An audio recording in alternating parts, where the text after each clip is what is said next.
often referred to as OKE. I am Mahendra Mehra and I am a senior OCI instructor at Oracle University. In this course, we'll take you on a journey to explore the ins and outs of this remarkable service.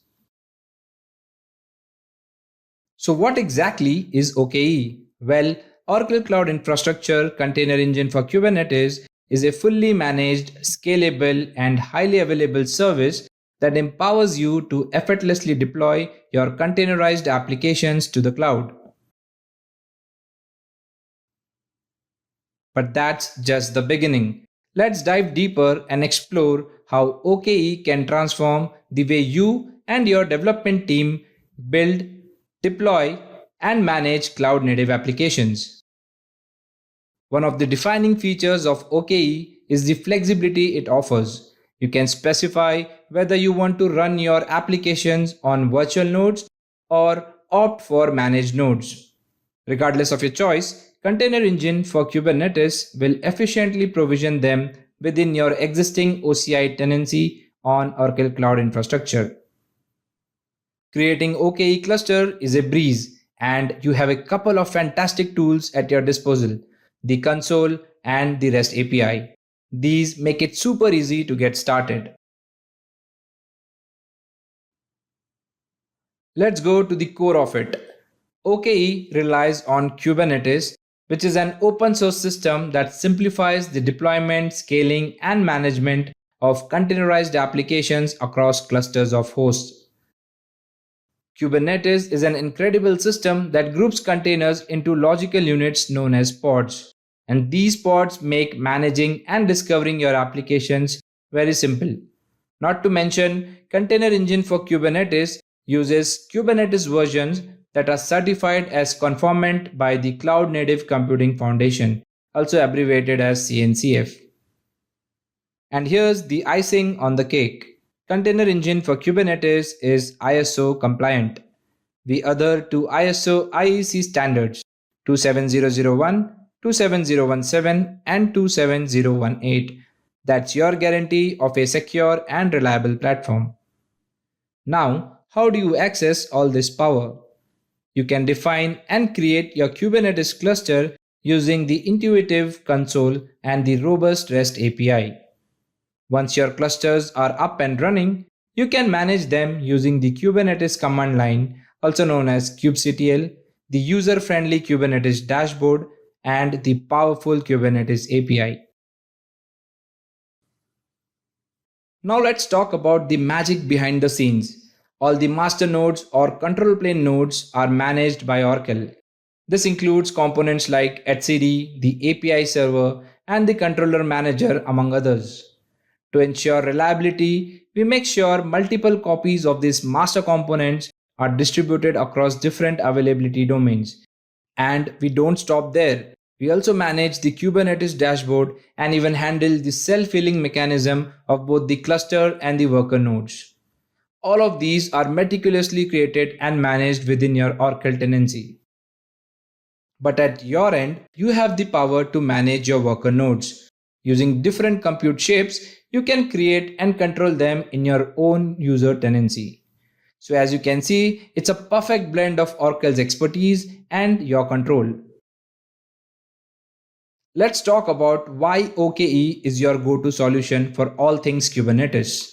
Imagine a world where building and maintaining Kubernetes environments, be it master nodes or worker nodes, is no longer complex, costly, or even time consuming.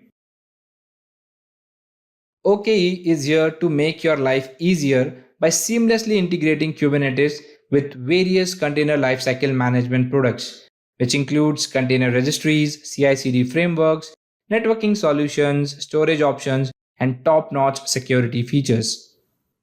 And speaking of security, OKE gives you the tools you need to manage and control team access to production clusters, ensuring granular access to Kubernetes cluster in a straightforward process.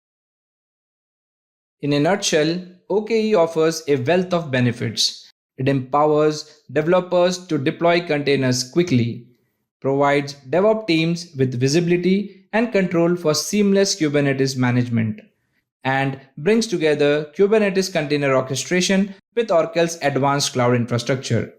This results in robust control, top tier security, IAM, and consistent performance. In conclusion, in this lesson, we covered the basics of OKE. We started by understanding what OKE is and explored its foundations built on Kubernetes. We've also discovered the key advantages it provides. I trust you found this lesson insightful. Join us in the next one, and thank you for watching.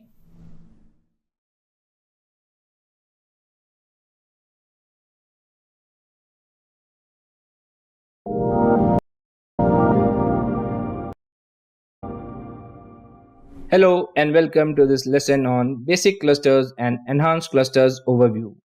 In accordance with the ongoing enhancements to the OKE service, when creating a new cluster with Container Engine for Kubernetes, you specify the cluster type as one of the following. The first type is the basic clusters. Basic clusters support all the core functionality provided by Kubernetes and Container Engine for Kubernetes. Basic clusters come with a service level objective but not a financially backed service level agreement. This means that Oracle guarantees a certain level of availability for the basic cluster, but there is no monetary compensation if that level is not met. On the other hand, we have the enhanced clusters. Enhanced clusters support all available features, including features not supported by basic clusters. So let's go ahead and take a look at features supported by enhanced clusters. As we move towards a more digitized world, the demand for infrastructure continues to rise. However, with virtual nodes, managing the infrastructure of your cluster becomes much simpler. The burden of manually scaling, upgrading, or troubleshooting worker nodes is removed, giving you more time to focus on your applications rather than the underlying infrastructure. Virtual nodes provide a great solution for managing large clusters with a high number of nodes that require frequent updates or scaling. With this feature, you can easily simplify the management of your cluster and focus on what really matters, that is, your applications. Managing cluster add-ons can be a daunting task, but with enhanced clusters, you can now deploy and configure them in a more granular way. This means that you can manage both essential add-ons like Core DNS and kubeproxy, as well as a growing portfolio of optional add-ons like the Kubernetes dashboard. With enhanced clusters, you have complete control over the add-ons you install or disable, the ability to select specific add-on versions, and the option to opt in or opt out of automatic updates by Oracle. You can also manage add-on specific customizations to tailor your cluster to meet the needs of your application. Oracle manages the lifecycle of add-ons so that you don't have to worry about deploying them yourself. This level of control over add-ons gives you the flexibility to customize your cluster to meet the unique needs of your applications, making managing your cluster a breeze. Scaling your clusters to meet the demands of your workload can be a challenging task. However, with enhanced clusters, you can now provision more worker nodes in a single cluster, allowing you to deploy larger workloads on the same cluster, which can lead to better resource utilization and lower operational overhead. Having fewer, larger environments to secure, monitor, upgrade, and manage is generally more efficient and can help you save on cost. Remember, there are limits to the number of worker nodes supported on an enhanced cluster, so you should review the Container Engine for Kubernetes limits documentation and consider the additional considerations when defining enhanced clusters with large number of managed nodes. Ensuring the security of your cluster is of utmost importance in today's digital landscape. With enhanced clusters, you can now strengthen cluster security through the use of workload identity. Workload identity enables you to define OCI/IAM policies that authorize specific pods to make OCI API calls and access OCI resources. By scoping the policies to Kubernetes service account associated with application pods, you can now allow the applications running inside those pods to directly access the API based on the permissions provided by the policies. Additionally, OCI Audit automatically tracks all API calls made by Kubernetes workloads running on the cluster, providing an extra layer of security and accountability. Ensuring high availability and uptime of your Kubernetes API server is essential for the smooth operation of your cluster. With enhanced clusters, you can now rely on a financially backed service level agreement tied to Kubernetes API server uptime and availability. This means that you can expect a certain level of uptime and availability for your Kubernetes API server, and if it degrades below the stated SLA, you'll receive compensation. This provides an extra level of assurance and helps ensure that your cluster is highly available and performant. Now let's take a look at the notable features that are not supported by these clusters.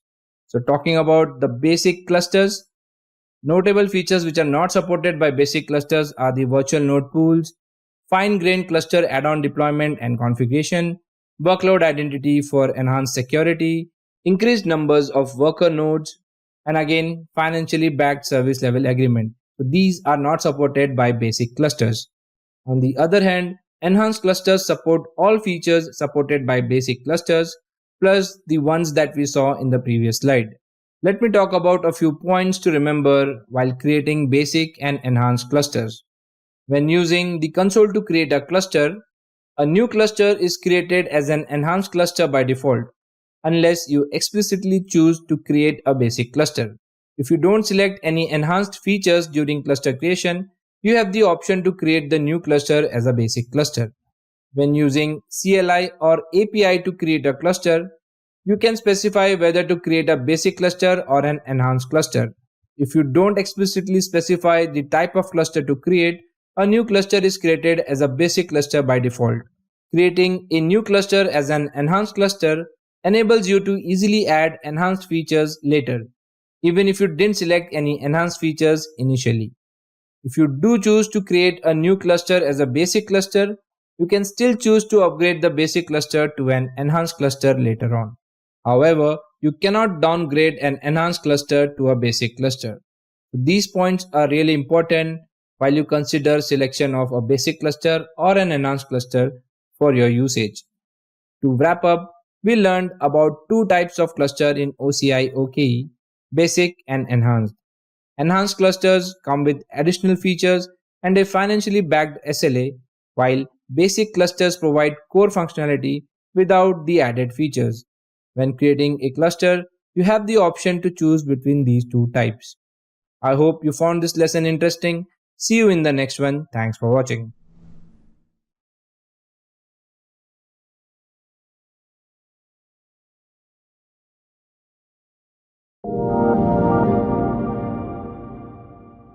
Hello and welcome to this lesson on serverless Kubernetes with virtual nodes.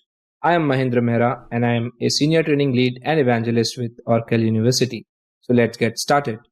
Mo, the solution architect, asked Trisha, who's the team lead, about the pharmacy application running on the OCI OKE cluster. Trisha responds positively and mentions that they haven't had any issue so far. However, she also admits that managing the nodes on the cluster requires some manual work and specific expertise which their team may not possess. Mo then suggests using virtual nodes, a feature offered on OKE, which Trisha hasn't heard of before. This feature can eliminate the need for manual work and reduce the need for specific expertise, making node management more efficient and cost effective. Trisha expresses her interest and asks Mo to explain more about virtual nodes. So, before we dive deep into virtual nodes, let's have a basic understanding of what managed nodes are. Managed nodes run on compute instances within your tenancy and are at least partly managed by you. In the context of Kubernetes, a node is a compute host that can be either a virtual machine or a bare metal host. As you are responsible for managing managed nodes, you have the flexibility to configure them to meet your specific requirements. You are responsible for upgrading Kubernetes on managed nodes and for managing cluster capacity. Nodes are responsible for running a collection of pods or containers, and they are comprised of two system components.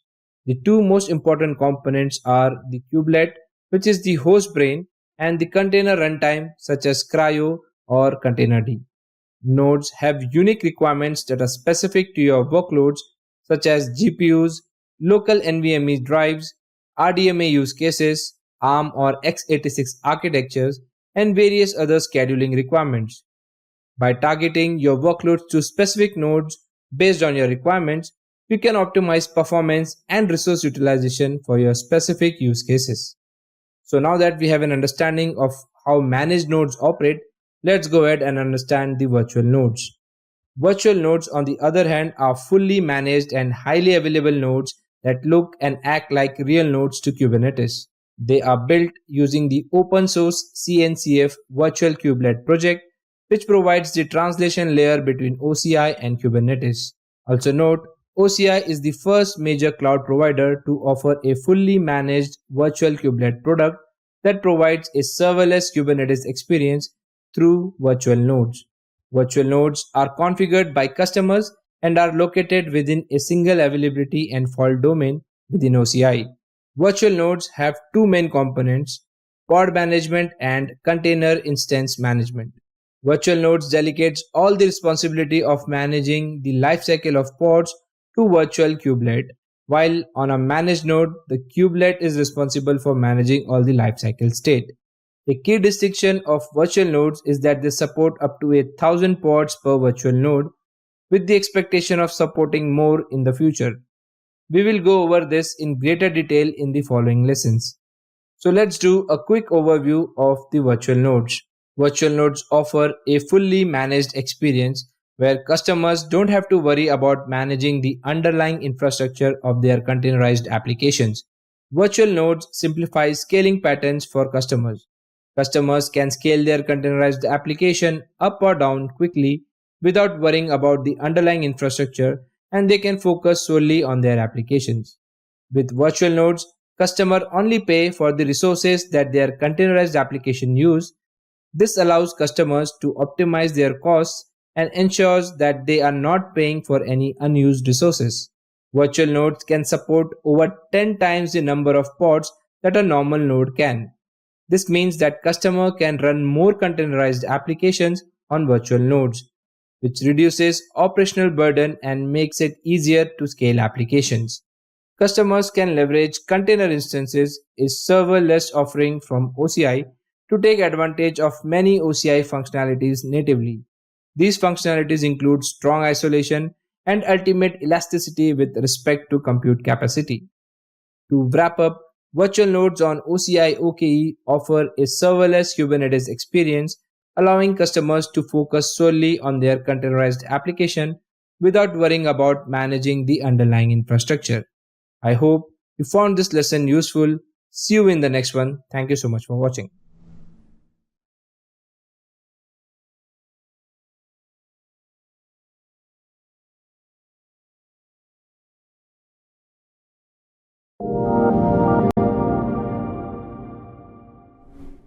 Hello and welcome to this lesson on supported images and shapes for worker nodes. Let's get started. When creating a cluster using Container Engine for Kubernetes, you have the flexibility to customize the worker nodes within the cluster.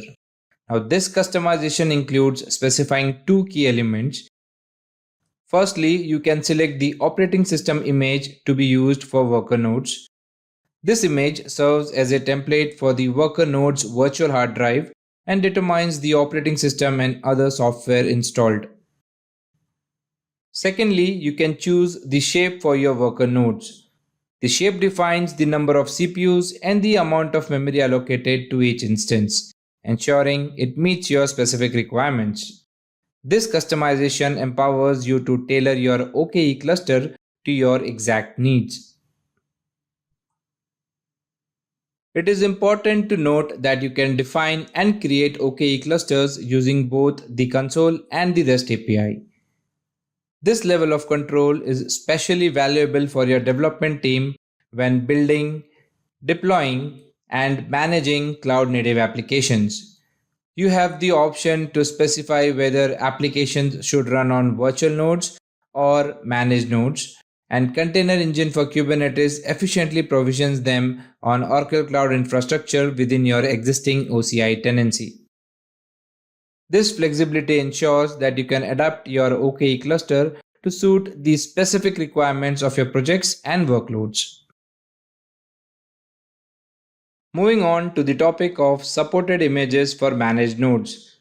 It's essential to understand that Container Engine for Kubernetes supports the provisioning of worker nodes, specifically managed nodes, using a selection of Oracle Linux images provided by OCI. Now, these images fall into three categories: platform images, OKE images, and custom images. Let's start with platform images.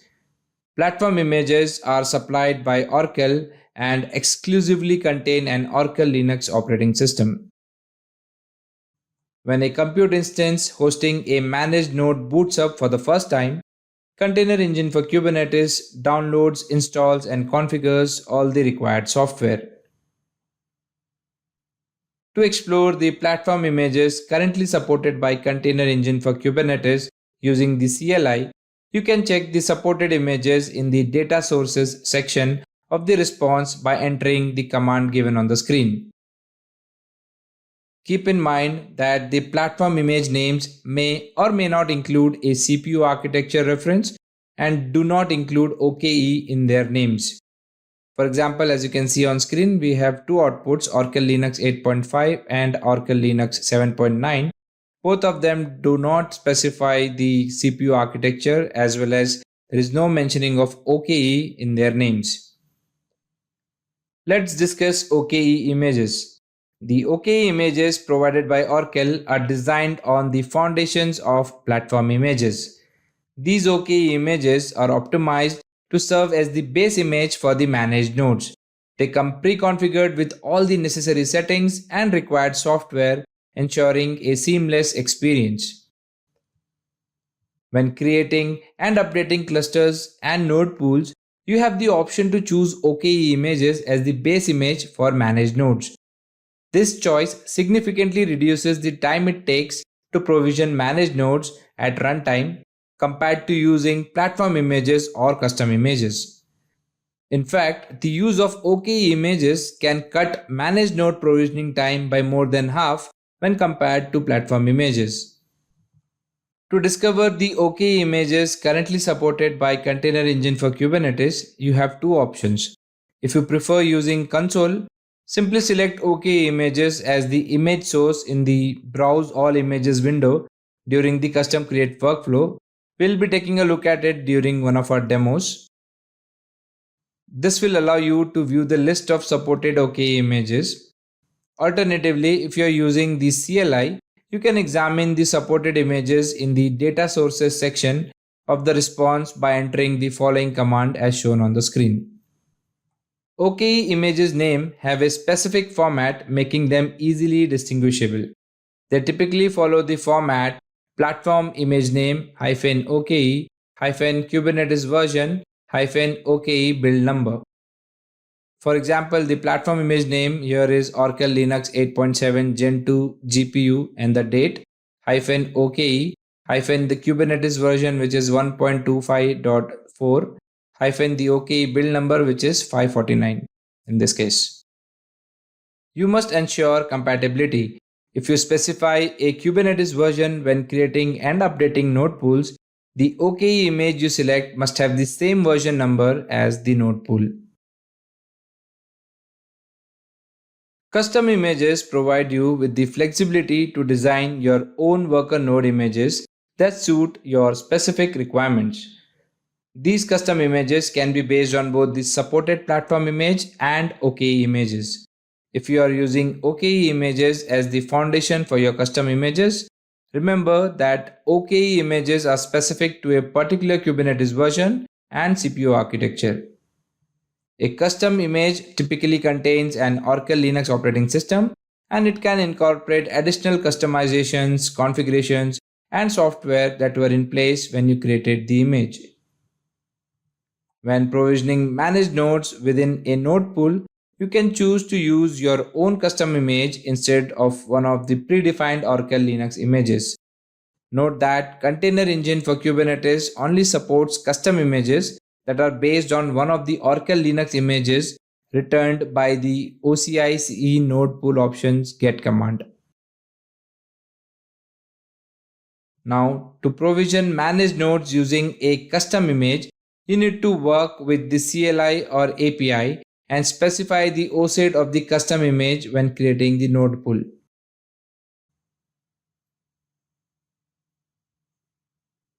For example, you can use the OCICE node-pool create command and specify the double-node-image-id parameter along with the OSID of your custom image. There are a few additional considerations when working with custom images. OKE installs Kubernetes on top of a custom image, and this process may lead to change in certain kernel configurations. Custom image also requires access to a Yum repository, which can be public or internal. And to ensure the best support and compatibility, it's advisable to create custom images based on the most up-to-date base image. It's crucial to choose the right shape for your managed nodes to ensure optimal performance and resource allocation. For managed nodes, we have several shapes that are supported, and these includes flexible shapes, with the exception of flexible shape for bustable instances like VM standard E3 Flex. We have bare metal shapes, which encompass both standard shapes and GPU shapes. We have HPC shapes except in the RDMA networks. VM shapes, which includes standard shapes and GPU shapes along with dense IO shapes. However, there are some shapes that are not supported for managed nodes, and these includes dedicated VM host shapes, micro VM shapes, HPC shapes on bare metal instances in RDMA networks, and flexible shapes designed for bustable instances such as VM standard E3 Flex. Virtual nodes provide flexibility in managing your Kubernetes cluster, and it's essential to choose the right shape that suits your specific requirements. For virtual nodes, we have specific shapes that are supported, and these includes pod standard A1 Flex, pod standard E3 Flex, and pod standard E4 Flex. These supported shapes that we saw for virtual nodes offer various options to cater to your specific workload needs. However, please note that all other shapes are not supported for virtual nodes. It's important to make the right choice to ensure that your virtual nodes operate optimally. To check which shapes are supported by Container Engine for Kubernetes and are accessible in your tenancy, you can view the supported shapes, including specific shape options for virtual nodes, by executing the following command, that is OCICE node pool options get node pool options ID all. And of course, you need to look into the data shapes section of the response whenever you hit enter on this particular command. To wrap up, in this lesson, we covered the intricacies of managing worker nodes in OKE. We discussed customizing worker nodes, explored various image options, and outlined supported shapes for both managed and virtual nodes. I hope you found this lesson useful. Thank you so much for watching.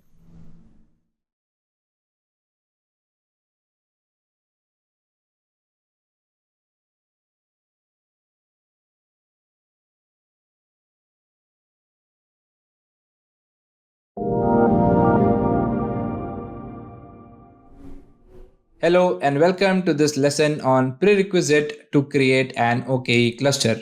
I am Mahendra Mehra and I am a senior OCI instructor at Oracle University. So let's get started. In this lesson, we will cover the fundamental prerequisites necessary to create an OKE cluster. So let's begin by looking at what you will need. First and foremost, you must have access to an Oracle Cloud Infrastructure tenancy. It's crucial to ensure that you have sufficient quotas on resources, also known as service limits. You will need a dedicated compartment that's ready for deployment. Configuration of your network resources is a crucial step in the process. We'll also discuss the importance of understanding policies in managing your OKE clusters effectively. Lastly, we will explore the essential tools that will be at your disposal to access your OKE cluster. Throughout this lesson, we will delve into each of these aspects in detail. So let's get started.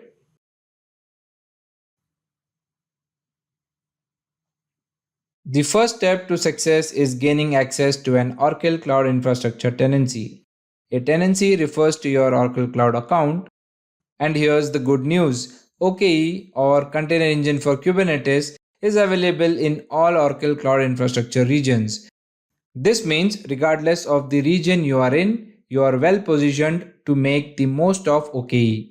Your tenancy serves as the foundation upon which your OKE journey is built. Let's now explore the next critical prerequisite. It's essential to have sufficient quotas on different types of resources. Let's explore these resource quotas in detail. Compute instance quota. This quota depends on the compute shape you choose. It's determined by the number of compute cores and the memory required for a specific shape.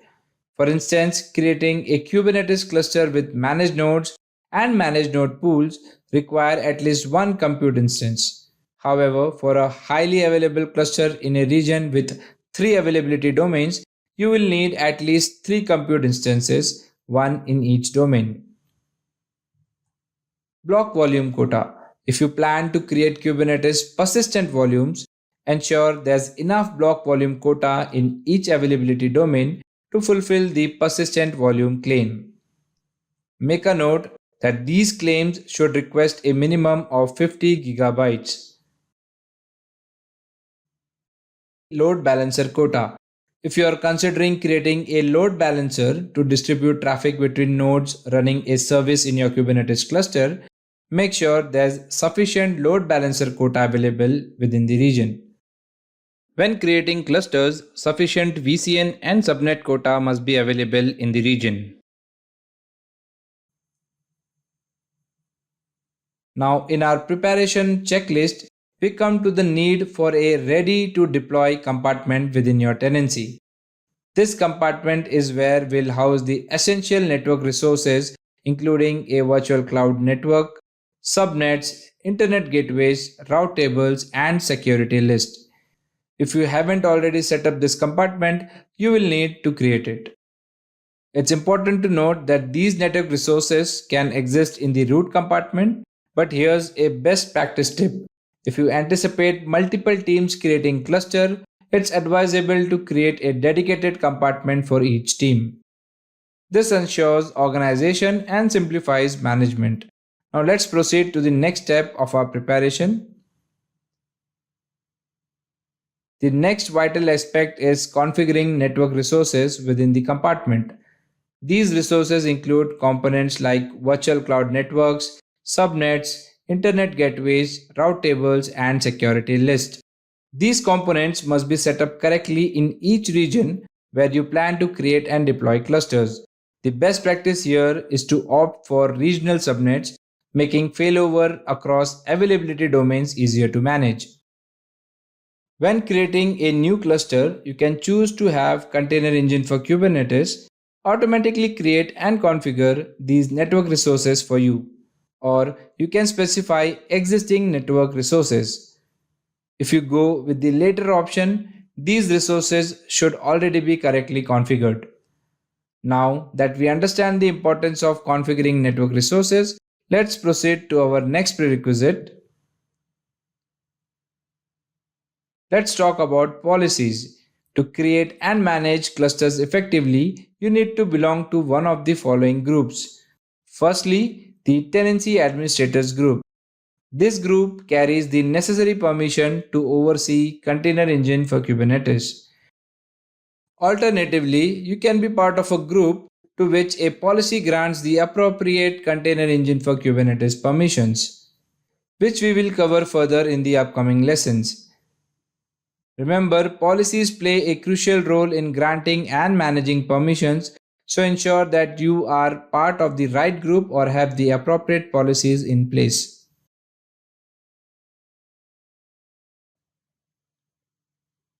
In order to perform various Kubernetes operations on a cluster, there are a few key points you must know.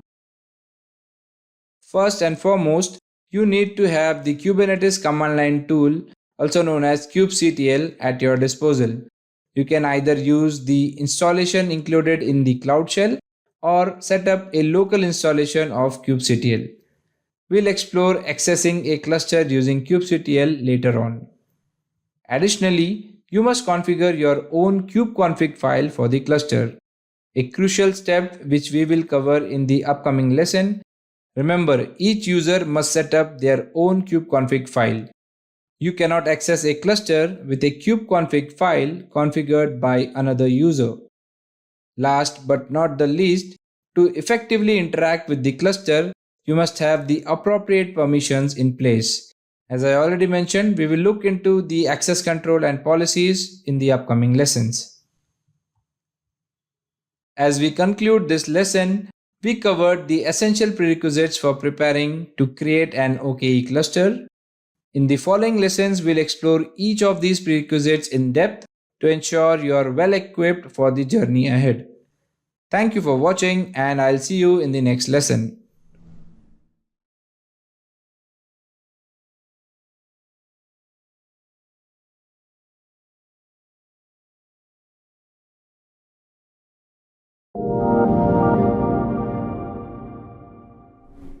Hello and welcome to this lesson on policy configuration for cluster creation and deployment. In this lesson, we will thoroughly examine the crucial policies, including both required and optional components that enable user groups to carry out various actions concerning OKE cluster operations. So let's get started. When a tenancy is created, an administrator group is automatically established. Members of this group have broad permissions to manage resources within the tenancy. Users who are part of the administrators group can execute various operations on resources without needing for additional policies. However, if you intend to grant permissions to users who are not part of the administrator group for using Container Engine for Kubernetes, you'll need to create specific policies.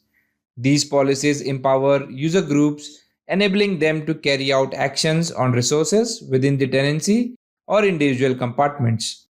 The required and optional policies will be discussed in the upcoming slides. In addition, certain policies are essential for specific scenarios such as creating and utilizing clusters with virtual nodes and virtual node pools. Also, in scenarios such as encrypting data in boot volumes and block volumes with your own master encryption keys from the OCI Vault service.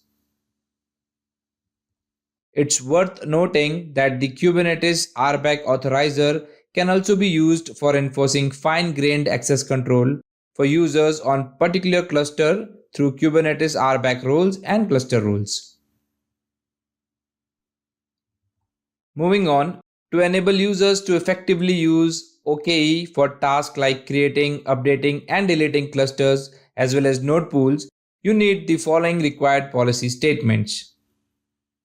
Policy statements such as allow group to manage instance family, policy statements such as allow group to use subnets, to read virtual network family, to use network security groups, even to use VNIX, as well as to inspect compartments and to use private IPs and manage public IPs, right? So these are the policy statements that you need to put in place for you to work with OKE.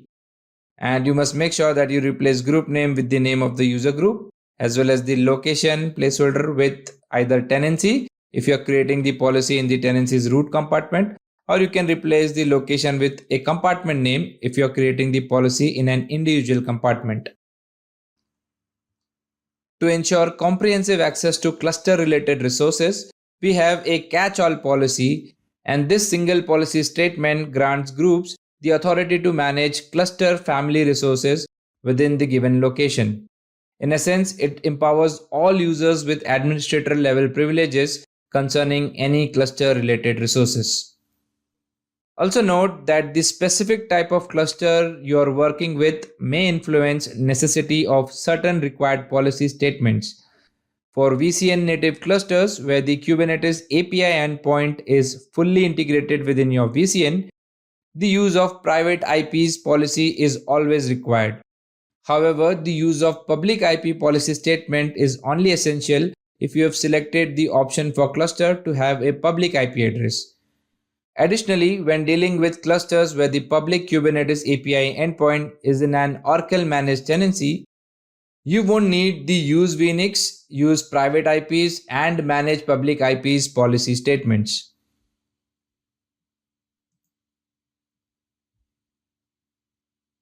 To enable users in a group to automatically create and configure associated network resources when creating a new cluster in the quick create workflow, you must also grant policies to the group with the following permissions. You must allow the group to manage VCNs. The group must have permission to manage subnets, manage internet gateways, manage NAT gateways. The group must also have permissions to manage route tables as well as manage security list in the given location. As I already mentioned in the previous slide, the location can be your tenancy or it can be an individual compartment where you're trying to create these resources. And you must replace the group name placeholder with the appropriate group name. In addition to the required policies we discussed in the previous slides, there are also some optional policies that can further enhance your control over the OKE service. And these optional policies grant user specific permissions and access for various OKE related actions. Let's take a look at them. The first one is the Cloud Shell policy. To enable a user group to access clusters using Cloud Shell, you must enter a policy statement as shown on the screen, which allows user group to use Cloud Shell. The default location is tenancy. Let's look at the vault related policy. To enable a user group to select master encryption keys and vaults in the vault service when creating and modifying clusters using the console, you must grant them the read vaults as well as read keys permissions. You can also set up cluster related policies. For example, you can set up policies that allows group to inspect clusters in a given location, allowing group to use cluster node pools in a given location, allow group to read cluster work requests in a given location. We can also set up service gateway related policy that allows the group to manage service gateways in a given location. Now, this particular policy would allow a group to create a service gateway to enable worker nodes to access other resources within the same region without exposing the data to public internet. You can also set up policies for capacity reservation, where you can reserve compute capacity for clusters you've created using Container Engine for Kubernetes. To enable users in a group to use capacity reservation, you must grant them the permission to use compute capacity reservation in a given location, which could be tenancy or a particular compartment. With this, we come to the end of this lesson where we've covered the essential policies you need to configure for creating and deploying clusters in OKE. We discussed both the required policies, which are necessary for basic functionality, and optional policies that provide additional control and security. So thank you for joining us, and I will see you in the next lesson.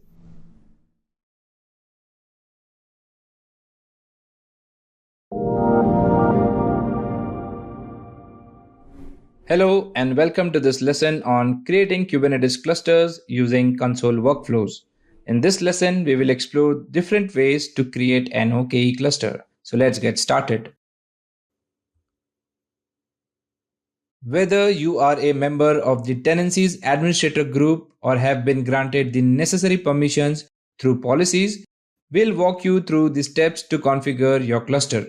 You will have the choice between the quick create workflow with default settings and the custom create workflow, which allows for more personalized configurations.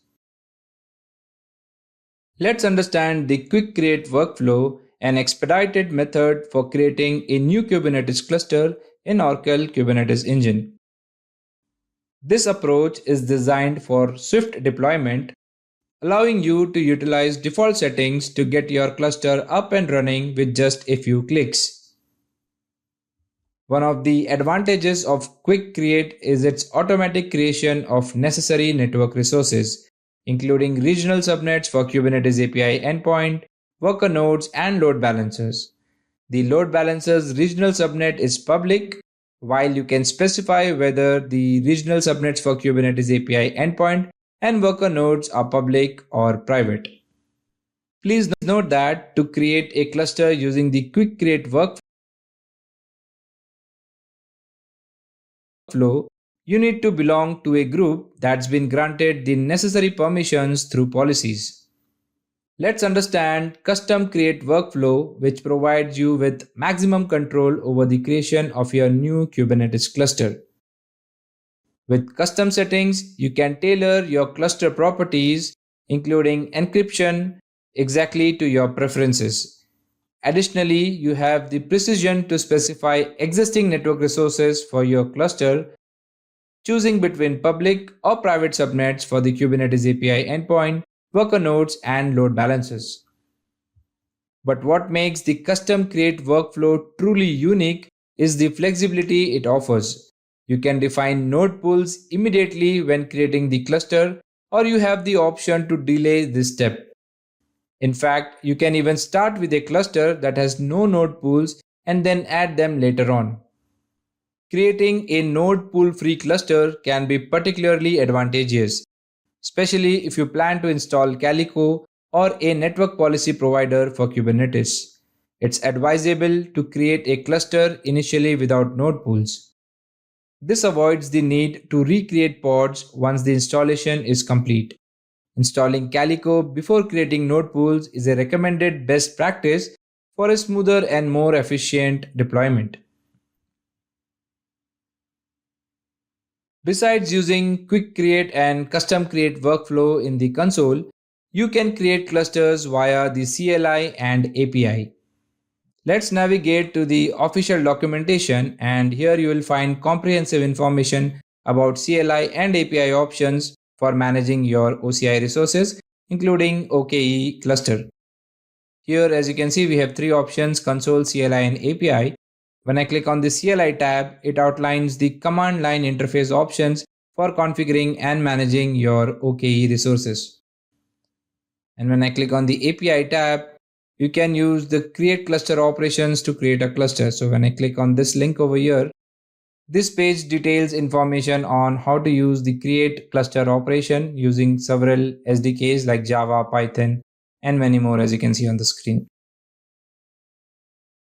You can also use OCI Resource Manager Stack or Oracle Terraform modules to set up a Kubernetes cluster in your OCI tenancy. Here on our GitHub page, you will find Terraform modules that makes setting up an OKE cluster a breeze. You can easily configure your cluster with the help of these modules, saving time and effort. To wrap up, in this lesson, we explored the various methods for creating OKE clusters, from the quick and easy quick create workflow to the highly customizable custom create approach. You also learned that the cluster creation can be achieved through the CLI and API for more advanced users. We also saw that you can use the OCI OKE Terraform modules to spin up cluster with ease using Terraform modules or Resource Manager Stack. With these options at your disposal, you have the flexibility to create OKE cluster that best suits your need. Thank you for watching, and I'll see you in the next lesson.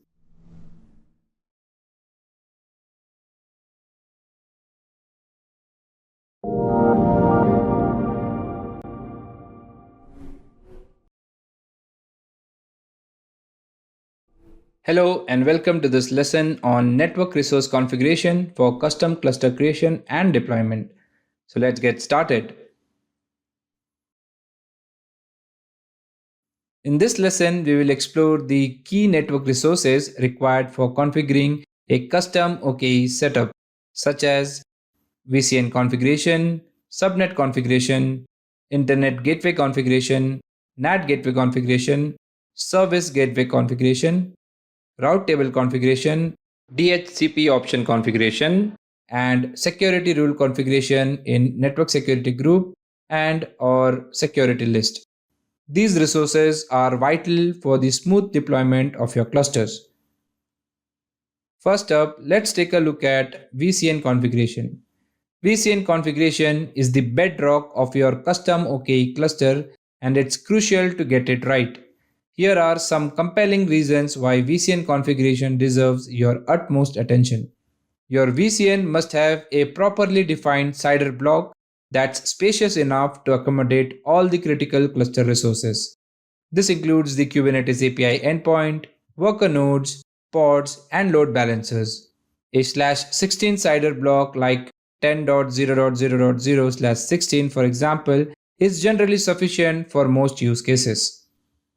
An adequate number of subnets must be set up for various purposes, such as worker nodes, load balancers, the Kubernetes API endpoints, and pods. Using regional subnets is considered best practice as it simplifies failover across availability domains. To protect your cluster and network, it's essential to define security rules. These rules can be configured in network security group or security list for each subnet. Selecting DNS resolution for VCN ensures that your cluster can efficiently resolve DNS names, an essential aspect of networking. The choice between public and private subnets determines whether your VCN should have an internet gateway, NAT gateway, or both. These components enable network connectivity and data transfer. A well structured route table is crucial if your VCN is equipped with gateways. It directs network traffic effectively, ensuring that data reaches its destination as intended. Next, we will take a look at subnet configuration. Subnet configuration, a vital aspect of your custom OKE setup. The specifics of your cluster and your deployment needs will determine how many subnets you need to configure. In line with best practices, using regional subnets simplifies failover across availability domains. In the VCN where you intend to create and deploy your clusters, it's essential to have at least two different subnets, including a subnet for Kubernetes API endpoint, a subnet for worker nodes, optionally one or two load balancer subnets, which could be regional or availability domain specific, a subnet for pods, and optionally a Bastion subnet. Remember that your subnet CIDR blocks should not overlap with the CIDR blocks specified for pods within the cluster. Please note that configuring worker node subnets and pod subnets may vary when using virtual nodes instead of managed nodes, as each has distinct requirements for proper functioning.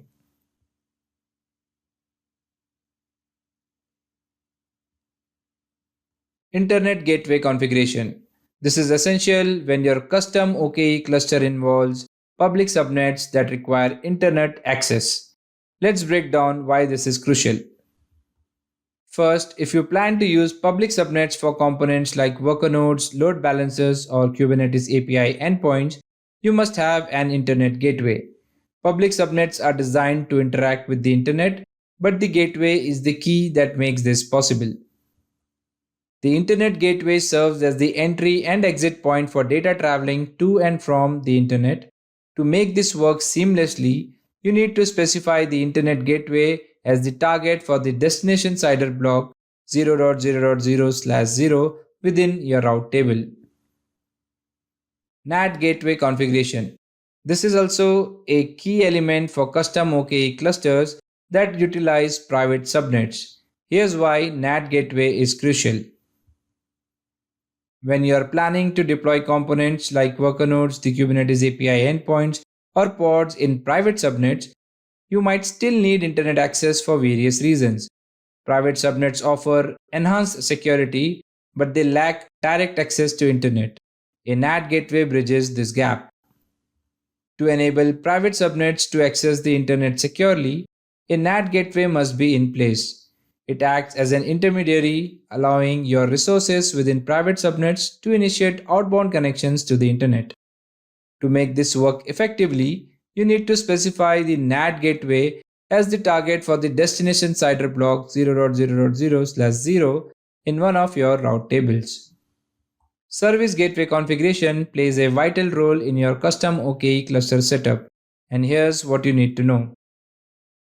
If you're planning to use private subnets for worker nodes, the Kubernetes API endpoints, or pods, especially when employing the OCI VCN native pod networking CNI plugin, having a service gateway in your VCN is a must. I'm sure you must be wondering what's OCI VCN native pod networking CNI plugin. We will be discussing these pod networking plugins in the upcoming lessons. To set up a service gateway, ensure it is created in the same VCN compartment as the subnet for your worker nodes, the Kubernetes API endpoints, or the pods. While configuring it, select the All Region Services in Oracle Service Network option, as it enables your subnets to access the essential Oracle Services network. To complete the setup, specify the service gateway as the target for all region services in Oracle Services Network as a route rule in one of your route tables. When setting up your custom OKE cluster, you will need to configure route tables for various subnets. Let's break it down. For worker node subnets, especially the public subnet, you'll need a route rule directing traffic to the internet gateway as target for the destination CIDR block 0.0.0.0/0. And for private subnets, configure a route rule targeting the service gateway for all region services in Oracle Service Network and another one for the NAT gateway as the target for the destination CIDR block again 0.0.0.0/0. The route rule remains same for the Kubernetes API endpoint subnets for public as well as private subnets. For load balancer subnets, just like the worker nodes, create a route rule targeting the internet gateway for 0.0.0.0/0. For private subnet, in this case, you can leave the subnet route table empty. Lastly, talking about route table rules for pod subnet. For the pod subnets, basically, when using the OCI VCN native pod networking CNI plugin for pod networking, pods go in a private subnet. So you don't have to configure anything for the public subnet. You must configure the service gateway as target for all region services in Oracle Service Network and the NAT gateway as the target for destination CIDR block 0.0.0.0/0.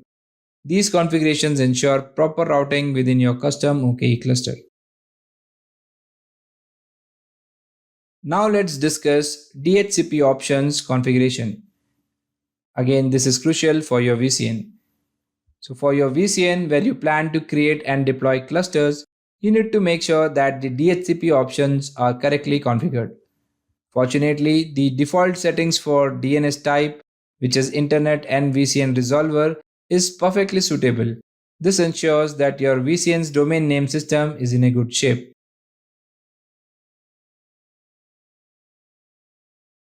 Security rule configuration in network security group and or security list.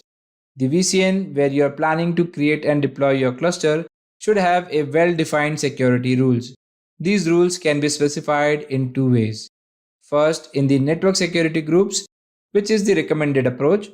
These groups are selected for node pools, the Kubernetes API endpoints, pods, particularly when using the VCN native pod networking, and load balancers if applicable. All of these when creating a cluster.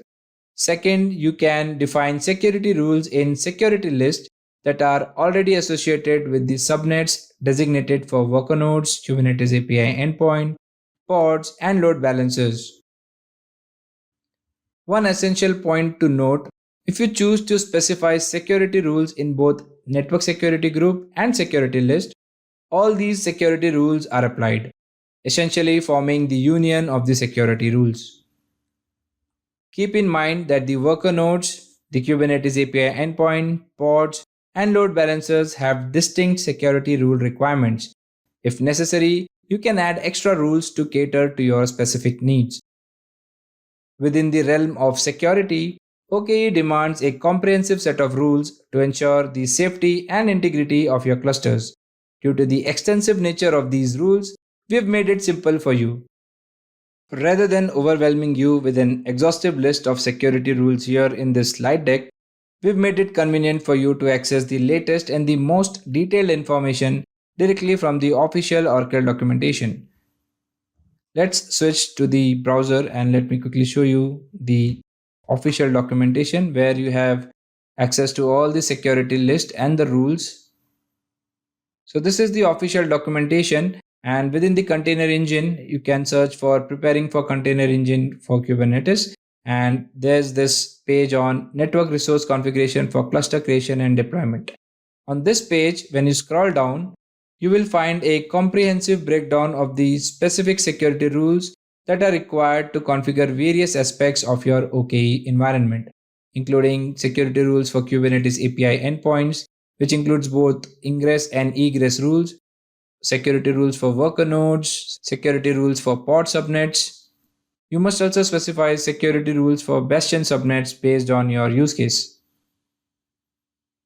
And that concludes our exploration of network resource configuration for custom cluster creation and deployment.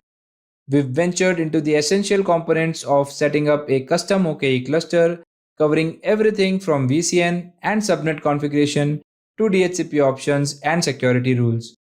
By now, you should have a solid understanding of the intricate details required to create a cluster that suits your unique needs. Thank you for joining us in this lesson, and I look forward to seeing you in the next one.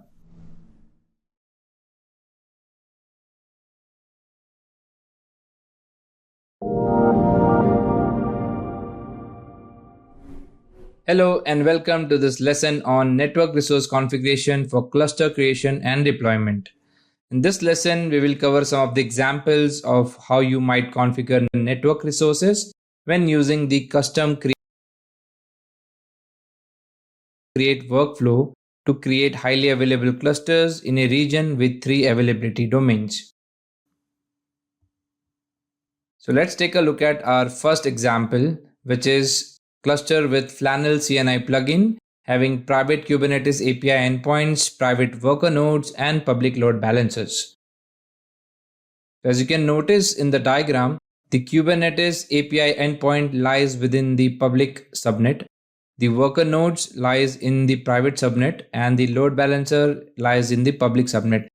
So as you can notice from the diagram, the Kubernetes API endpoint and the load balancers are accessible directly from the internet, while the worker nodes remain within the VCN in a private subnet.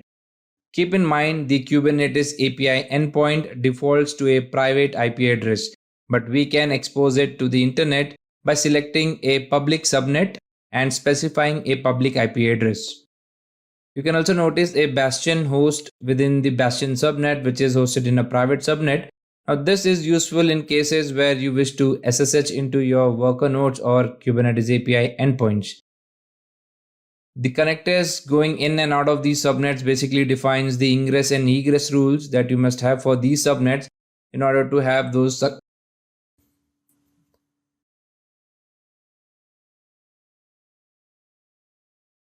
The connectors moving in and out of these subnet blocks basically defines the ingress and egress rules that you must set up for these subnets in order to control communication to and from these blocks. As we delve into the specifics, feel free to refer to the official documentation for the detailed networking setup. So how do you access the official documentation is by reaching the docs.oracle.com site, and here you can simply click on container engine for Kubernetes. Also you can search for container engine for Kubernetes in the search bar. So let me click on container engine for Kubernetes. So this brings you to the page where we have all the information regarding the container engine for Kubernetes, and this particular example that we are discussing is under the preparing for container engine for Kubernetes section. So let me expand this and just click on example network resource configurations. So we are discussing example number 1. Similarly, we'll be discussing example 2, 3 and 4. So let's click on example number 1. Here you will find the detailed information about the networking setups, including the VCN subnets, route tables that you must configure, and security list rules for each of the subnets, including the ingress rules and the egress rules. For this example, you need a VCN resource, you need an internet gateway configured, you need a NAT gateway, a service gateway, and a DHCP option which is set to type internet and VCN resolver. You must also configure subnets. For example, for the Kubernetes API endpoint, we need a public subnet. For worker nodes, we need a private subnet. For load balancers, we need a public subnet. And again, for Bastion, we need a private subnet. Then we must configure route tables for each of these subnets, right? So for the public API endpoints, we must configure a route rule which has a destination slider block which is 0.0.0.0/0, and the target type is internet gateway. Similarly, for a private worker node subnet, we must configure two rules as we discussed in the previous lessons. One is rule for the traffic to internet and one is rule for traffic to OCI services. And again, for the public load balancer subnet, we need one route rule, that is to allow traffic to move to the internet using the internet gateway. And then these are the security list rules that you must configure for each of the subnets, including ingress rules. So I'm not going to read each of them. These are the de facto ingress rules and the egress rules that you must configure. Right. Similarly, you must configure security rules for your private worker node subnet, including the ingress and the egress rules, and security list for your public load balancer subnet, as well as security rules for private Bastion subnet. So let's go back to the slide for example number 2. So let's explore example number 2. In this setup also we are using the Flannel CNI plugin. However, in this case, only the load balancer is in the public subnet, which is accessible from the internet. Otherwise, we have the Kubernetes API endpoint and the worker nodes both being set up in a private subnet.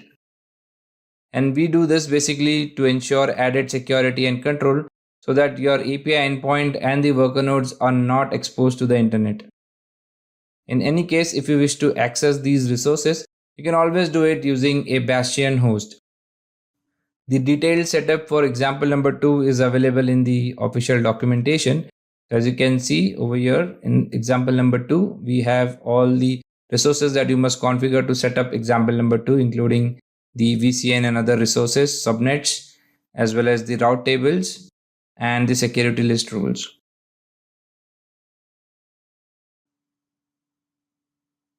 Moving on to example number 3, here we are using the OCI VCN native pod networking CNI plugin. The highlight of this example is having a pod subnet. The Kubernetes API endpoint and the load balancers are set up in a public subnet, which means they are accessible from the internet, with worker nodes and the pod subnet being secured within the VCN in a private subnet. So as we discussed in the previous lessons, pod subnet helps you with pod communication and direct access through private pod IP addresses. If you wish to configure this setup while using the custom create workflow, you can always refer the official documentation and move to example number 3. So let me bring up the example number 3 over here. And you can basically configure all the resources as given in the detailed information regarding this example. So you can configure VCN, internet gateway, NAT gateway, service gateway. You can also set up subnets. So like we discussed, your API endpoint is in a public subnet, your worker nodes is in a private subnet. You have a separate subnet for pod, which is in a private subnet. And then you have public subnet for your load balancers and private subnet for Bastion. Similarly, you must configure route rules for your public and private subnets. And you must set up ingress and egress rules for each of these subnets, including the new private pod subnet. Lastly, in example number 4, we maintain the OCI VCN native pod networking CNI plugin. Only the load balancers are exposed to the internet, which means they are kept in a public subnet, whereas the Kubernetes API endpoint, the worker node subnet, and the pod communication subnet, they are all within the private subnets. And like I had already mentioned, you can also configure a Bastion host in order to access these resources within the private subnets. The connectors moving in and out of these resources basically represent the ingress and egress rule that you must configure for each of these subnets, which is already given in detail in the official documentation. So let me quickly show you the example number 4 in the official documentation and the various setup that you must configure. So if you scroll down, you get to see example number 4, which is cluster with OCI CNI plugin, having private Kubernetes API endpoint, private worker nodes, and public load balancer. And these are all the resources that you must configure, including the subnets, and the route tables for each of these subnets, as well as the security list rules, including the ingress rules and the egress rules for each of the subnets.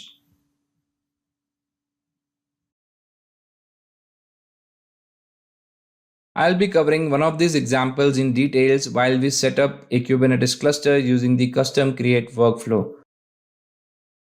So with this, we come to the end of this lesson, and I just want to emphasize that the examples we saw are just the starting point for your configurations.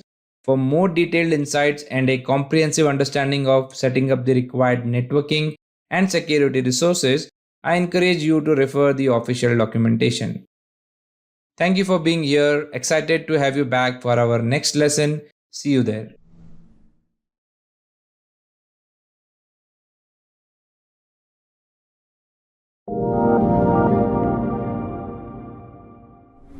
Hello and welcome to this demo on create cluster using default settings in the quick create workflow using managed nodes. So let's get started. I've already logged in into my OCI account and this is my console. In the console, I'll first click on the navigation menu and then click on the developer services. Here under the container and artifacts section, let's click on Kubernetes cluster. On the left hand side from the list scope, you must select the compartment that you have the permission to work in. I'm running this demo as an administrator, so I have the privilege to work in the compartment that I've chosen. The compartment that I've chosen is CTD-OKE. Now on the cluster list page, click on create cluster. In the cluster dialog box, we get two options, either to go for quick create or to go for custom create option. For this demo, I'll go with the default selection, which is quick create, and click on submit. And as you can notice, these are all the new resources that would get created when we create our cluster. So let me go ahead and click on submit.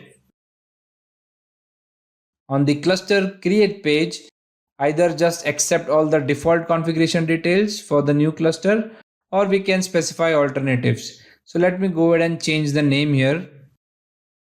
Since I'll be configuring the managed nodes in a public subnet, let me give it a name public -demo-1.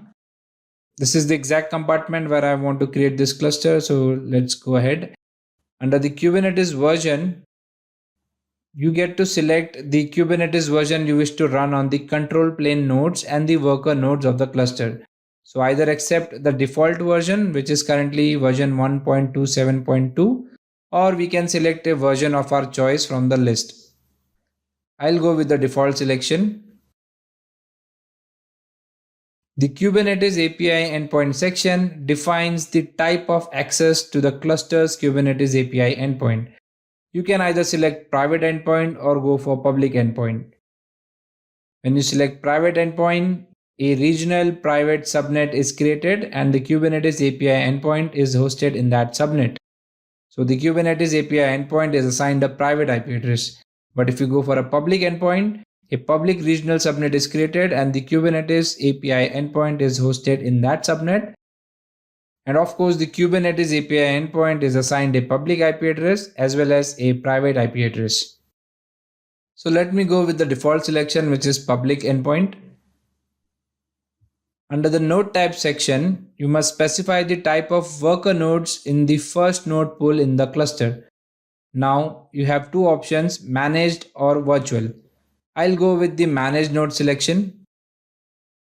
And when I select the managed node option, basically it is my responsibility for managing the worker nodes in the node pool. We will talk about virtual nodes in the upcoming demos. So let me proceed. Under the Kubernetes worker nodes section, we specify the type of access to the cluster's worker nodes. The worker nodes are either private, only accessible via the VCN subnets, or public, accessible directly from the internet. And like I mentioned, for this cluster, I'll be placing them in a public subnet. So let me go ahead and select the public workers. Remember, when you select public workers, a public regional subnet is created to host our worker nodes, and the worker nodes are assigned public IP address as well as private IP address. If I would have gone for private workers, which is of course a recommended approach. A private regional subnet is created to host worker nodes, and the worker nodes are assigned private IP address. But we'll stick to public workers. Let's move on. Under the shape and image section, you can first select the node shape. This shape determines the number of CPUs and the amount of memory allocated to each node. If you select a flexible shape as shown on the screen, you have the flexibility to specify the number of CPUs and the memory for that shape. Also, when you click on the list, you get to see the list of supported shapes in your tenancy to run the worker nodes in your Kubernetes cluster. Let me proceed with the default selection. Moving on, under the image section, you get to choose the image to use on the worker nodes in the manage node pool. An image is a template of a virtual hard drive that determines the operating system and other softwares for the managed node pool. If you wish to change the default image, you can select on change image, and then you can browse through the list of images that you wish to include in your worker nodes. From the list, you can either choose an OKE worker node image, which is of course recommended since they are provided by Oracle and built on top of the platform images.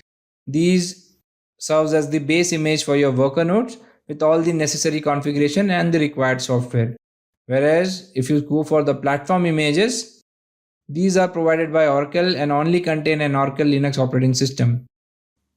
So you should go for platform image if you want container engine for Kubernetes to download, install, and configure all the required software when the compute instance hosting your worker nodes boots up for the first time.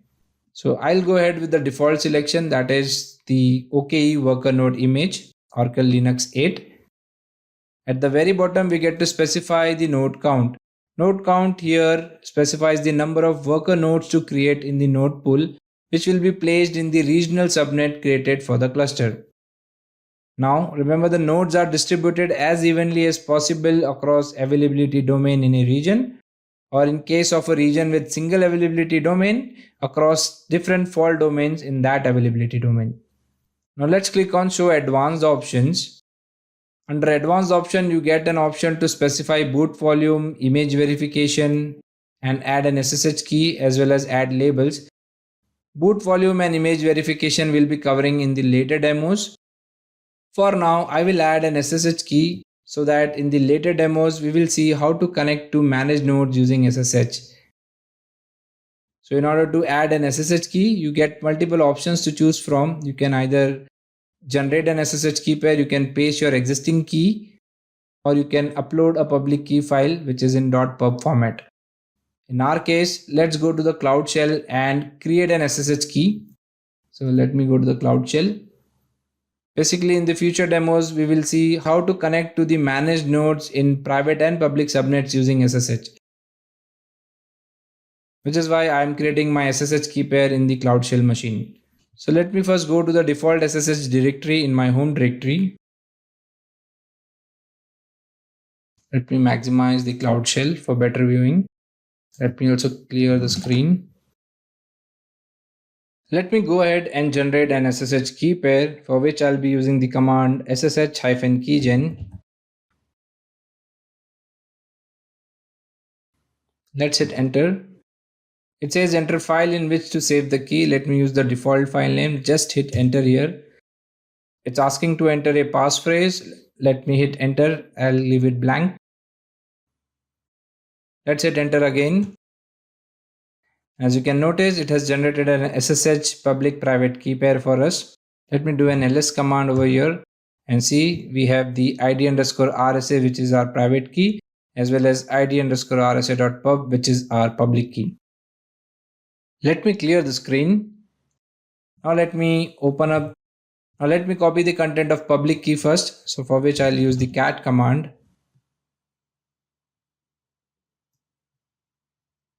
And this is my public key. So I'll select the public key and just copy it.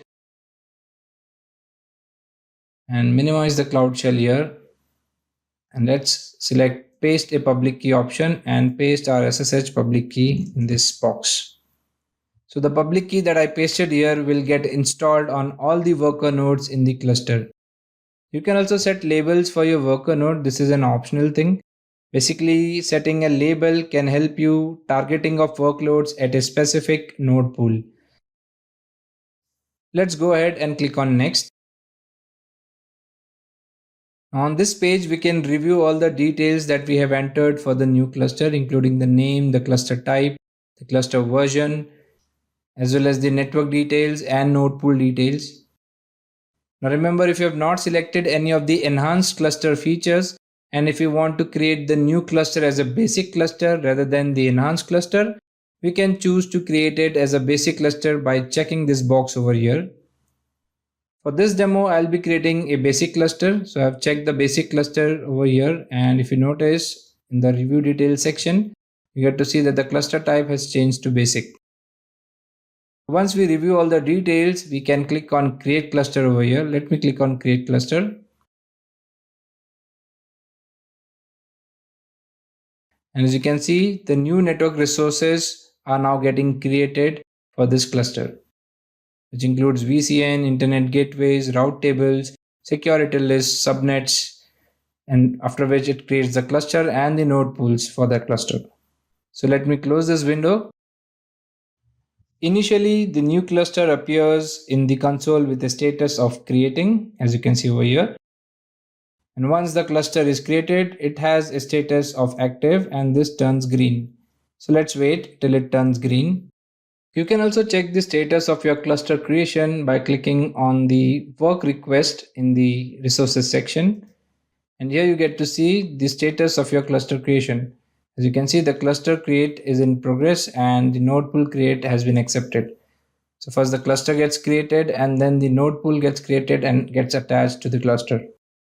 Well, as you can notice, the cluster is now active, but just to be sure that the node pool is created and attached to this cluster, we'll go back to the work request and see if the node pool create is succeeded. But as you can see, it's still in progress, which means our node pools are yet to be attached to this cluster. So let me click on the node pool create operation. And from the configuration, as you know, we have selected 3 nodes to be created in this node pool. It is launching those compute instances for us. Well, as you can see, the node pool create work request has completed successfully and our node pool has been attached to the cluster. So let me go back to the cluster details page and click on the work request. As you can see, the node pool create operation has been completed and it has ended successfully. From the breadcrumb menu, let me select clusters. As you can see, the OKE public demo 1 cluster is now active and available with one node pool having 3 nodes, running the Kubernetes version 1.27.2. Well, that's it from this demo where we saw how to create a Kubernetes cluster using the quick create workflow. So thank you for watching and see you in the next demo.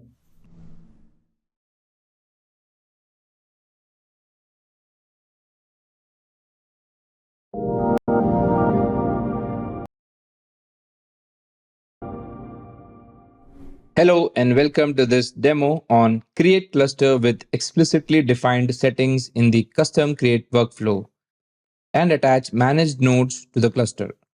In this demo, we'll be creating a cluster using the Flannel CNI plugin. The Kubernetes API endpoint and the load balancers will be accessible directly from the internet, while the worker nodes will remain within the VCN in a private subnet.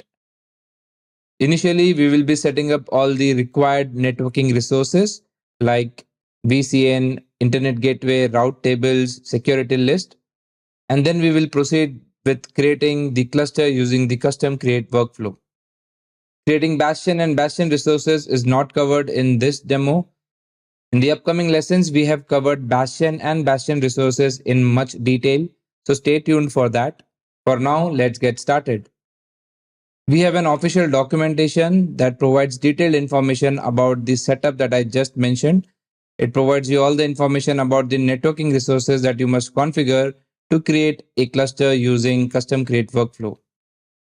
I'll be referring all the instructions provided in this documentation to set up all the required resources to create our Kubernetes cluster.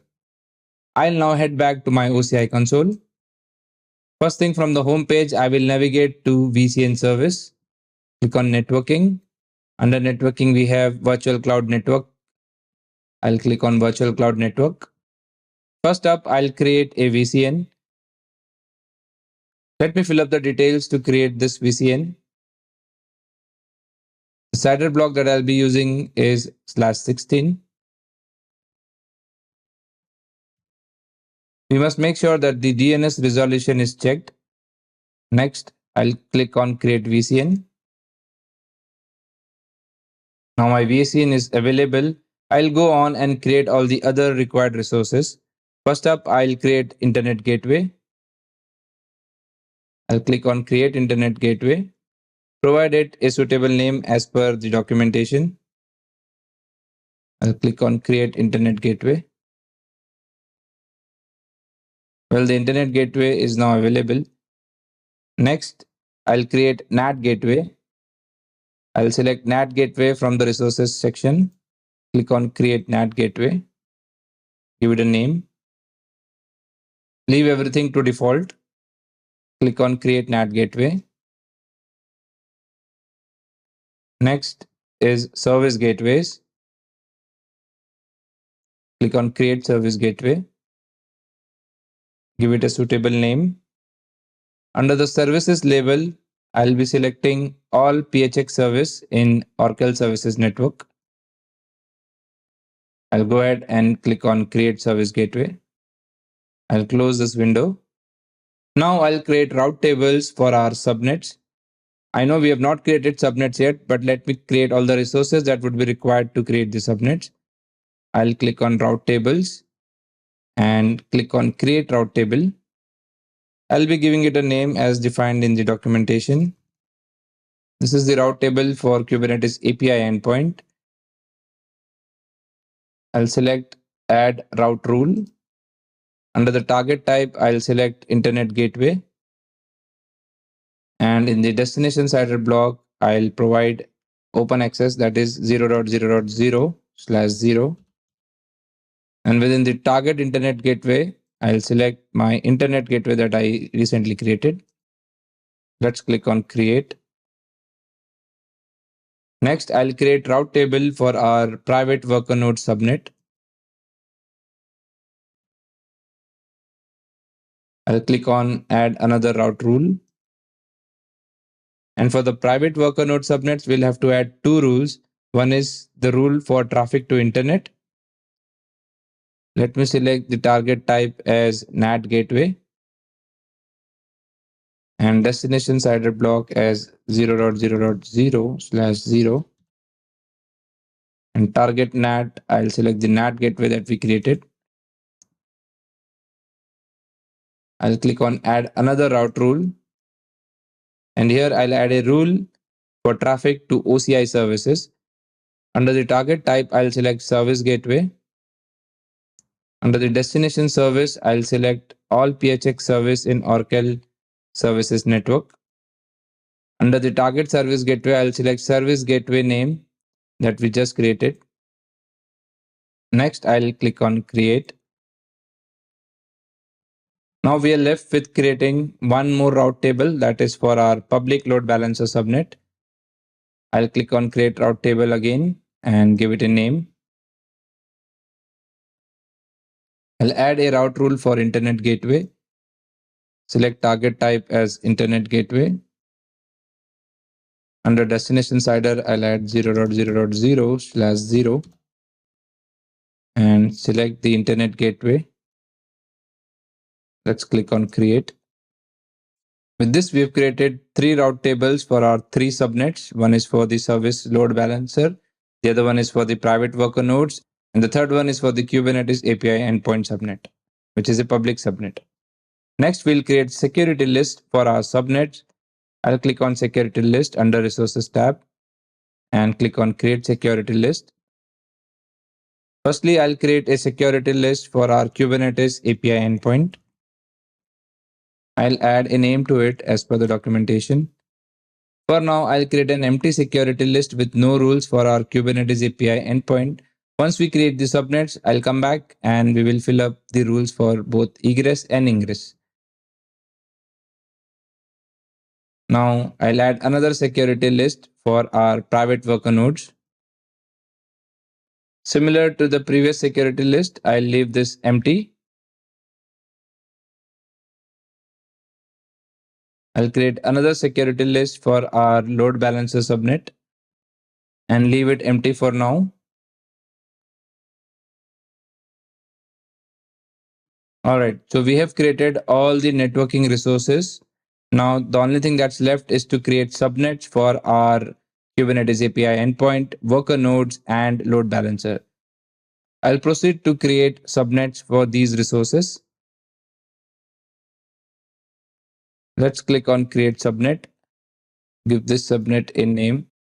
The first subnet that I'm creating is for the Kubernetes API endpoint. I'll give it a name Kubernetes API endpoint. The subnet type is regional, which is recommended. I'll provide a CIDR block with /30 CIDR notation. As for the Kubernetes API endpoint, having a bank of 4 IP addresses is sufficient.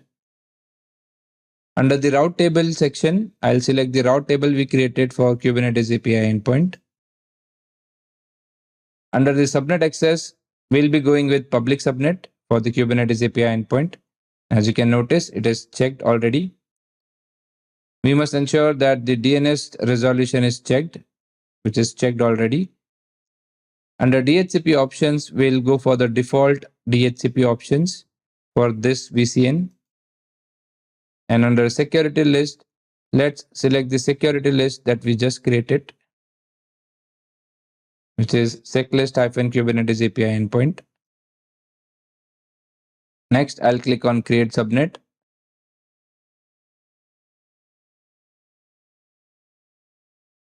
Well, the subnet is in provisioning state and we'll have to wait till it gets active. In the meanwhile, I'll create subnets for our private worker nodes and public load balancer.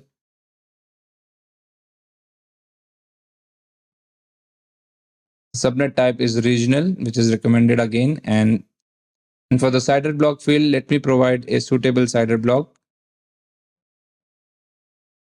/24 notation allows you 256 IP addresses, which is sufficient for this demo. You can always change the CIDR notation to meet your requirements. Under the route table, let me select the route table we created for worker nodes, which is route table-worker nodes. And this time, the subnet access is private subnet for our worker node. I'll select private subnet. Leave the DNS resolution as checked. Under DHCP options, we'll opt for default DHCP options. Under security list, let me select the security list we created for worker nodes, which is seclist worker nodes. Next, I'll click on create subnet. Now I'll click on create subnet to create subnet for our load balancer.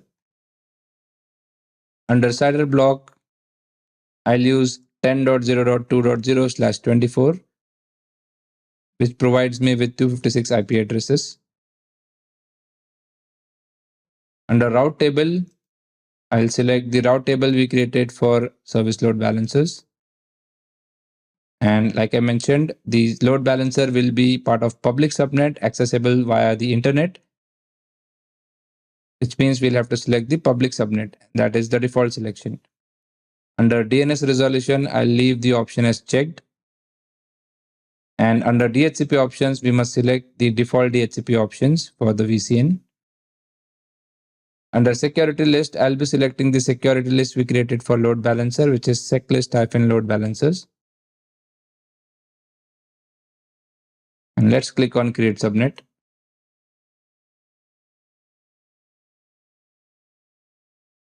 Now that we have created subnets for our load balancer, worker nodes, and Kubernetes API endpoint, what's left is to add rules within the security list that we have associated to each of these subnets.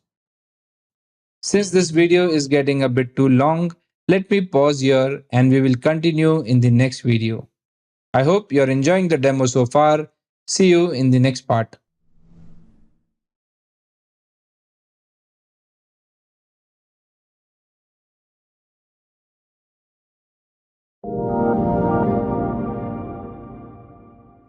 Welcome back. Let's continue from where we left off in our last demo. Now that we have created subnets for our load balancer, worker nodes, and Kubernetes API endpoint, what's left is to add rules within the security list that we have associated to each of these subnets. Let's go to the security list. First up, I'll set rules for the Kubernetes API endpoint. I'll select the sec list for Kubernetes API endpoint. Currently, there are no ingress and egress rules set up in the security list for Kubernetes API endpoint. I'll refer the official documentation and set up the rules as given in the official documentation for each of the security list associated to our different subnets. As you can see on the screen, these are the list of ingress rules and egress rules that we must add for the security list that we have associated to our public Kubernetes API endpoint subnet. Similarly, we have a bunch of ingress rules and egress rules for security list rules for the private worker node subnet and one for the load balancer. In the interest of time, in this demo, I'll show you how to set up ingress and egress rule for the public Kubernetes API endpoint security list. And for the rest of the security list for our Kubernetes worker nodes and the Kubernetes load balancer, I'll pause the video and resume once I've created those rules. Let's transition back to our OCI console. And let me start by adding ingress rules.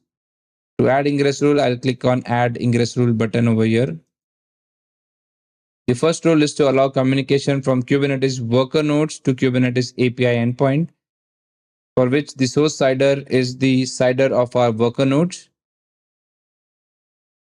And the destination port is 6443. The protocol selected is TCP. I'll also add the description.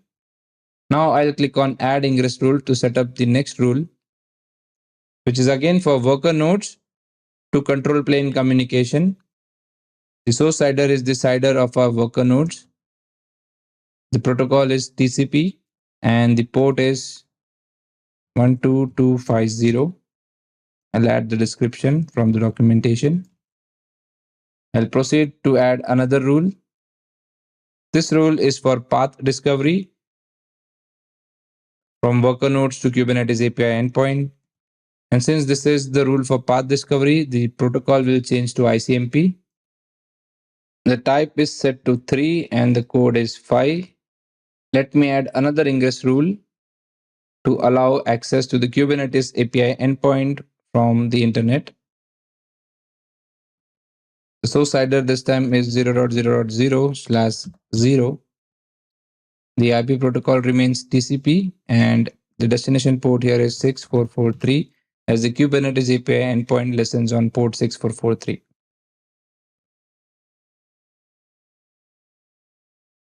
Next, I'll click on Add Ingress Rules to add these 4 rules to the security list.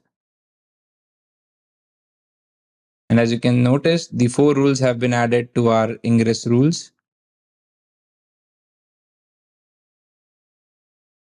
To add egress rules, I'll select egress rules from the resources section. Click on Add Egress Rules. And these are the set of egress rules that I'll be adding to the security list. For the first rule, I'll be selecting the destination type as service. Under destination service, I'll select all PHX service in Oracle Service Network. Under IP protocol, we'll be using the TCP protocol. The destination port range remains open. I'll add a suitable description for this rule.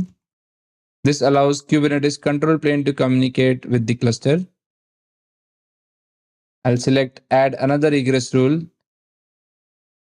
For the second rule, I'll select the destination type as service, destination service as all PHX service.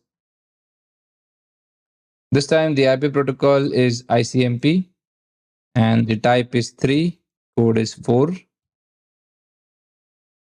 The purpose is for path discovery. I'll add the third rule from the list, which is to allow Kubernetes control plane to communicate with worker nodes. which means I'll have to provide the destination CIDR of our worker node, that is 10.0.1.0/24. Protocol is TCP and the destination port range is all.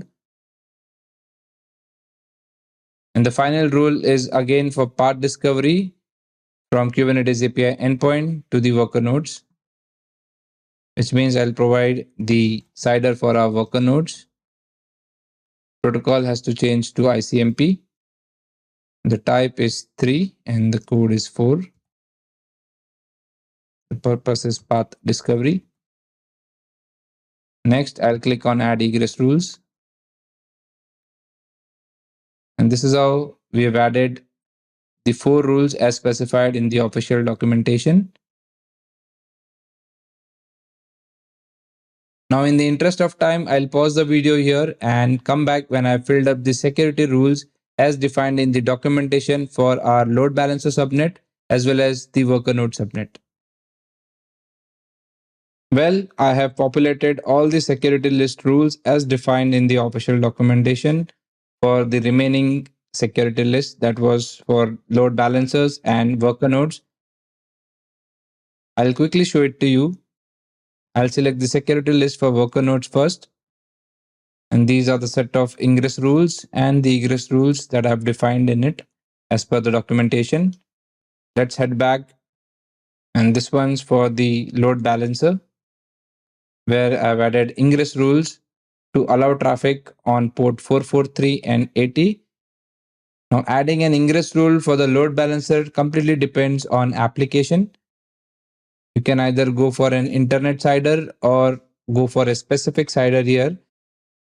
And again, the protocol and the port that you open up is application specific. And you can customize as required. But for the egress rules, you must define these rules where you're allowing communication with the worker node ports as well as with the kubeproxy on the worker node. Since this video is getting a bit too long, let me pause here and we will continue in the next video. I hope you're enjoying the demo so far. See you in the next part.